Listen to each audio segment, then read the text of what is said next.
So here's the thing about Amazon KDP books in 2026. Thousands of students think they can publish a book, go to sleep, and wake up rich. The reality is harsh. Most of them make absolutely nothing. But some students are still pulling consistent checks every single month. And in the next 8 minutes, I'm breaking down exactly why some win and most lose. Plus, I'm showing you the 5 specific book strategies that are actually working right now. Let's start with the brutal truth. Amazon KDP has exploded since 2020, which means competition is insane. We're talking over 100 million books on the platform now. Your book isn't competing against 10 others anymore. It's competing against millions. The average KDP book makes between $0 and $50 its entire lifetime. That's the hard reality you need to understand. So why are we even talking about this? Because the students making real money aren't publishing random books.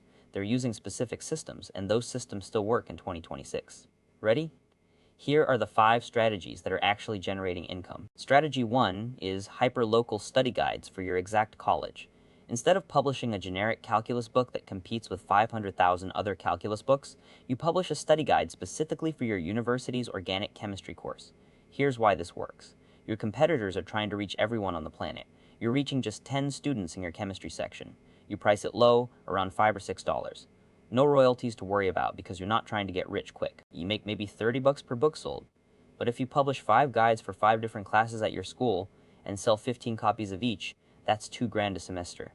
$2,000 for content you already have. Strategy 2 is niche certification prep workbooks.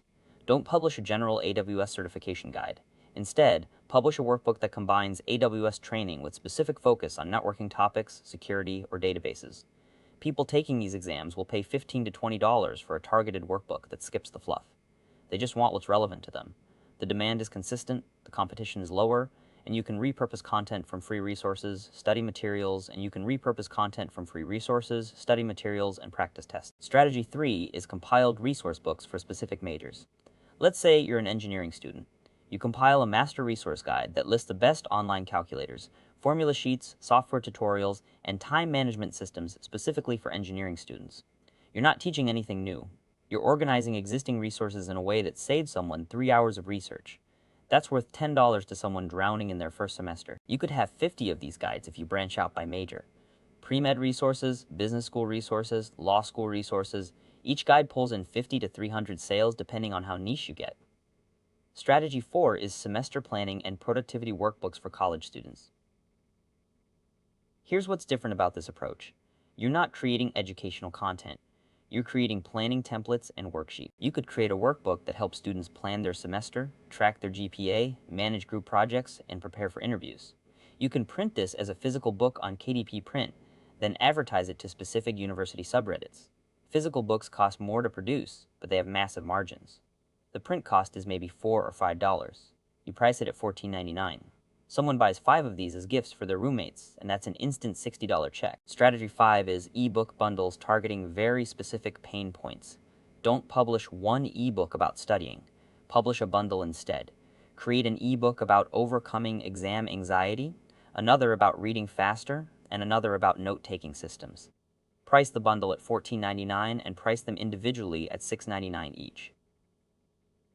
Students see the bundle and think it's a deal. You make more money than if they bought individually. Now here's the critical part that most students skip. Marketing. You could publish the best book on the planet, but if nobody knows about it, it makes $0. The students making money on KDP aren't relying on Amazon's algorithm to discover them. They're building an audience first. They post about their niche, they build a following, then they mention the book to an audience that already trusts them. That's how you go from 0 to 100 sales a month instead of 0 to 5. So is KDP still worth it in 2026?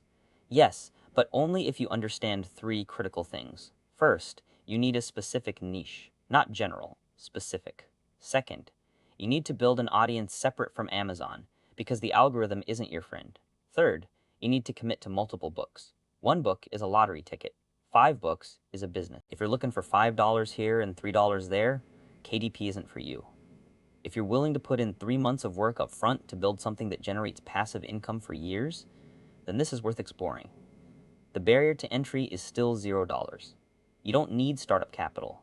You don't need to buy inventory. You just need an idea, some research, and consistency. If you're thinking about trying KDP, start with 1 hyperlocal guide for your college. See if you can sell 10 copies. Once you understand how that works, you scale to 5 books, then 10. If you want a step-by-step breakdown of how to publish your first book or want to explore other passive income strategies that are actually working for college students right now, links are in the description.